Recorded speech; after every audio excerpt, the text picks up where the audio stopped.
Hey there guys, it's Hosier here with Guns and Stuff, and last week I had the opportunity to travel down to Florida and we went to a gun range called the Shoot Center. So at Shoot Center, it is a gun range, but it's also a gun store under typical FFL, but you can also rent guns from a Ruger 22 pistol all the way up to the M240 Bravo. And I did the video on the M240 Bravo, and I'd like to thank Aaron, who owns the shop down there, for doing this video with me. Please check him out on Instagram at Shoot Center, and also Florida Gun Girls, and they're also on Facebook as well. So the sound quality in the video isn't the best. It was just my iPhone, and the HVAC system was on, along with people shooting in the range next door. So I do apologize for that, guys, but please enjoy the video. Hey guys, it's Hosier here with Guns and Stuff, and today we're in Cape Coral, Florida at Shoot Center, and we're going to show you something really cool today. First, I want to introduce you to my friend Aaron. He's going to tell us what we're going to shoot today. Hey guys, Aaron, Shoot Center, Cape Coral, owner-operator, indoor gun range, gun store. I was Army Special Forces, active for 4 years on a team, also an instructor. So I got a little bit of experience on the gun that we're going to show you guys today, which is the belt-fed M240 Bravo, chambered in 7.62 by 51 millimeter. I'm sure a few of you have definitely seen one. Unless you're a vet, though, you probably don't get the chance to shoot one. So that's what we're going to do today. So this gun can be mounted as is, just with a bipod. It'll go on a tripod.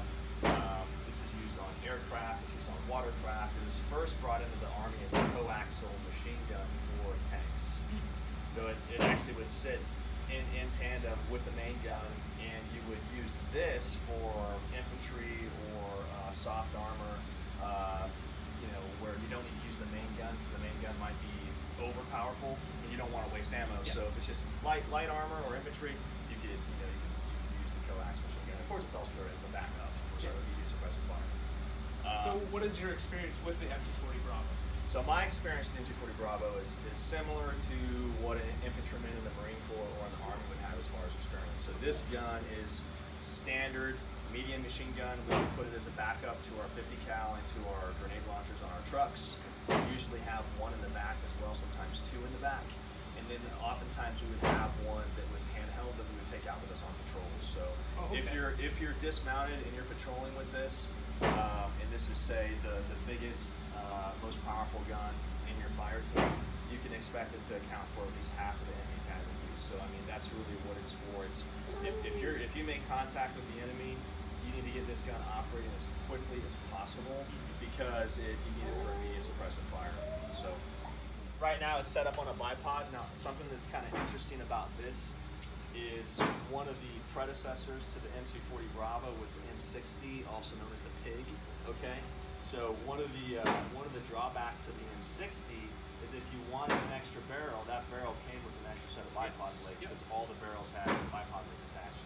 This one, the bipod legs are attached to the gun, which is so if I want to bring an extra barrel with me, I don't have to bring a set of bipod legs with me. I can just bring an extra barrel, and this is absolutely a necessity. You want to have an extra barrel. So just get the bipod legs out. Depress this little guy here, pop out the bipod legs, and there you go, bipod legs. Now obviously you could shoot this from the shoulder if you absolutely had to. You could also shoot it from the hip for immediate suppressive fire if you have to. I actually did have a teammate that shot someone with one of these in Iraq, and the gun actually malfunctioned. It fired one round. He hit the guy in the head who was about to ambush him from inside of an alleyway. So it has been used like that. Of course, it's better, used from a prone position with the bipod legs out. And this is a crew-served weapon. So what that means is, if I'm the gunner, I need an assistant gunner. So usually what I'll do is I'll carry 50 to maybe 25 rounds of ammo loaded in the gun, okay? If we make contact and I need to use the firearm, my assistant gunner is gonna immediately jump down into the assistant gunner position, and they're gonna link up additional rounds to my belt of ammunition. So that's really, really important. So that person's job is just to keep feeding me ammunition, and then of course to help me out with any barrel changes as need be. Additionally, you'll have ammo bearers. So you'll have people on the team who are designated ammo bearers, so they're gonna carry extra ammunition for this gun. Maximum effective range, a little over 4,000 yards, so pretty far. I want to say, if I remember correctly, about 2,800 feet per second is the muzzle velocity. Weighs just under 28 pounds. Of course, it's air cooled, it's gas operated, and something that not a lot of people know about, you might recognize a belt of ammunition, right? A belt of ammo is different from a magazine, but you know, this is different. Not all belts are the same, okay? So what this is known as is split link disintegrating. So when this round is used here, right, the links will actually disintegrate into pieces, which you're gonna see in the video when we shoot the gun. Very different from, say, Soviet guns. So a PKM, for example, which you could classify also as a very standard medium machine gun. So it's the same, kind of the same class, but Soviet. The links don't disintegrate. They actually stay together. So split, they're non-disintegrating. So this is split link disintegrating. Those are non-disintegrating, and the rounds are fully encased. So the way the gun operates is slightly different. So you can look at a belt of ammunition, and just from the way the belt is designed, it'll give you insight into how the gun operates, because one pushes through the link, one pulls out and drops down into the chamber. Complicated, but you know, cool stuff to know if you're into machine guns. We'll go ahead and build this back out here. We've got our bolt locked to the rear. We've inspected our feed paws. If the gun had just been fired, you're gonna see links and sometimes brass here on top of the feed tray. So I'm gonna go ahead and sweep that, right? Open. Now I'm gonna look into my chamber. I'm gonna check into the breech. I'm gonna check my bolt face. If this were a saw, we'd have a fourth point of contact, which would be here. A saw actually takes magazines as well, standard M4 magazines, but it's not a saw, it's 240, so we only have our standard 3 points of contact. Chamber, breech, bolt face, okay? Once I've confirmed that that is clear, what I'm gonna do, leaving the gun on safe, pull my charging handle back, I'm gonna pull the trigger and ride the bolt carrier group or assembly forward. And since the gun fires from the open bolt, the gun cannot possibly fire in this position. So this is the safest position to have the gun in. So it's gonna stay on fire with the bolt forward, and mechanically, it's the safest way to store the gun. If you buy this gun new, we got this gun brand new from FN, it came with a spare barrel, okay? And what we do here is, anytime the gun gets used, we just go ahead and swap out the barrel just to keep the barrel life and use, the same between both barrels. But in reality, you would want to switch out your barrel to keep this barrel from melting.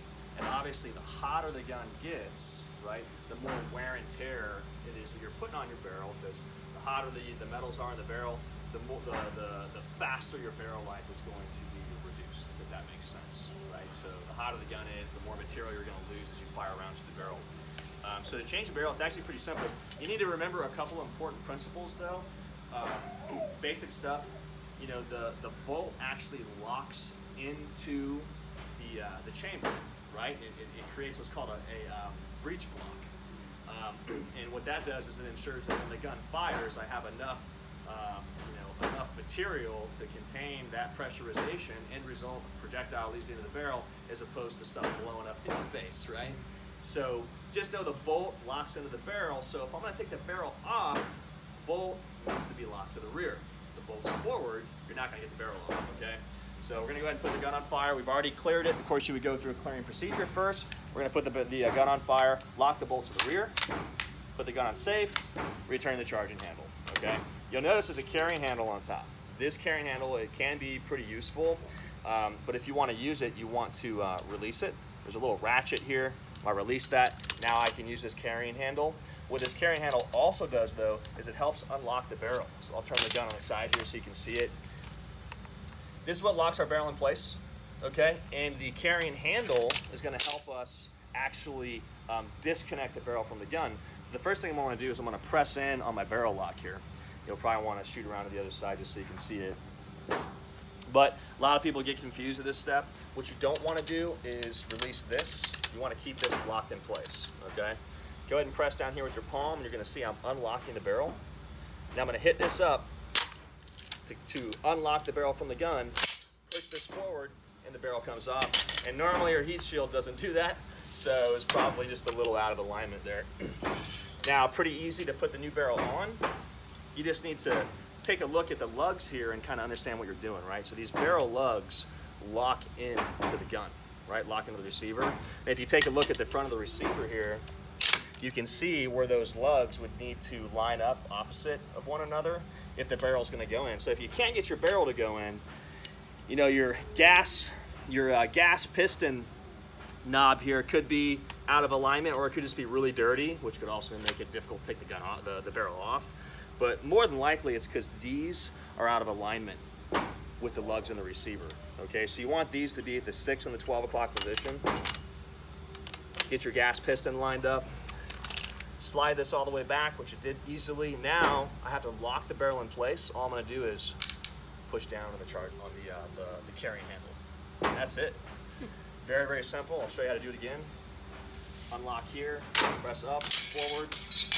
Normally that doesn't happen. Barrel comes off. I want to put a new one on. Make sure my lugs are at the 12 and 6. Make sure this lines up with the piston. There you go. Pretty easy. This gun fires from the open bolt. Anytime you pick up the gun, obviously we want to clear it. Just go through the procedure that you normally would. So you just kind of commit it to memory. So the first thing I'm going to do is just go ahead and quickly clear the gun, which is going to set me up to load the gun. Okay, so when I finish my clearing procedure, the gun's going to be in the position I want it to be in to load it. Another thing that's important to understand is that when you go through your clearing procedure, because this is a machine gun, you might find debris or stuff in the gun that might give the gun a problem. So it's just a good habit to be in. So we'll go ahead and do a quick clear. Gun's on fire. Lock the bolt to the rear. It's already rearward. We go put the gun on safe.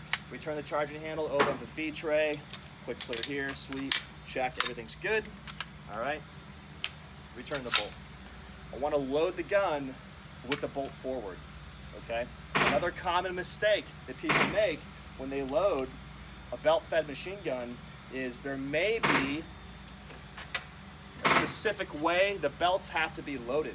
In this case, very easy to remember, brass to the grass. Okay, so if you look at your belt, you're gonna see one side has more brass than the other, okay? And that's because our links are split. They're split on the bottom, which allows the bolt to go through, grab around, and push it through the link, okay? So when we load it, we want it to be brass to the grass. All right, if you notice on the feed tray here, this is known as a cartridge stop. So what I'm gonna do is push my belt of ammo, the first cartridge, all the way up against the stop, okay? Then I can hold that in place here, take this hand, knife edge, and hold those links in place. Very important, okay? Because I wanna hold them in place, but also keep my hand out of the way. Now when I close it, I want to close it with enough force to make sure those links are captured in place. Now, to get the gun ready to fire, because it fires from the open bolt position, I've got to get the bolt locked to the rear to get the bolt open, okay? So I'm going to go ahead, underhand grip, lock the bolt to the rear, and because it's on fire, I want to immediately go ahead and put it on safe. Now, textbook says that I could go ahead and return the charging handle, then throw it on safe. Me personally, because I know that if this bolt rides forward for any reason, the gun's gonna fire, okay? Me personally, I like to control the charging handle, put it on safe first, and then return, just to make sure there's no issues. And that's it. Gun's ready to fire. Who wants to shoot first? All right, guys, we're here at Shoot Center in Cape Coral, Florida. We got M240 Bravo. It's loaded up and ready to go. And of course, I'm going to shoot it. So let's get this thing rolling. It weighs 30 pounds. Oh. And that's awesome. So.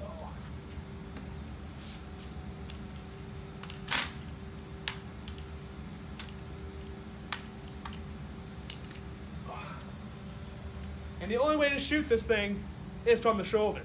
So safety off.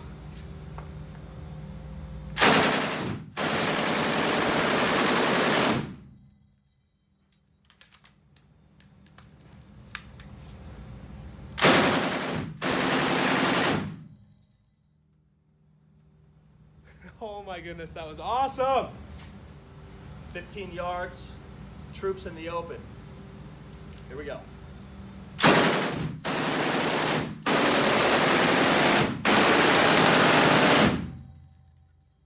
Go ahead and clear out the gun. Deploy the bipod legs.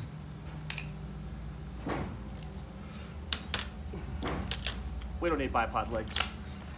Clear it out, gun's on fire. Lock the bolt to the rear. Throw it on safe. Return. Open. Getting close. Getting close, you can see. Told you there might be links inside here, right?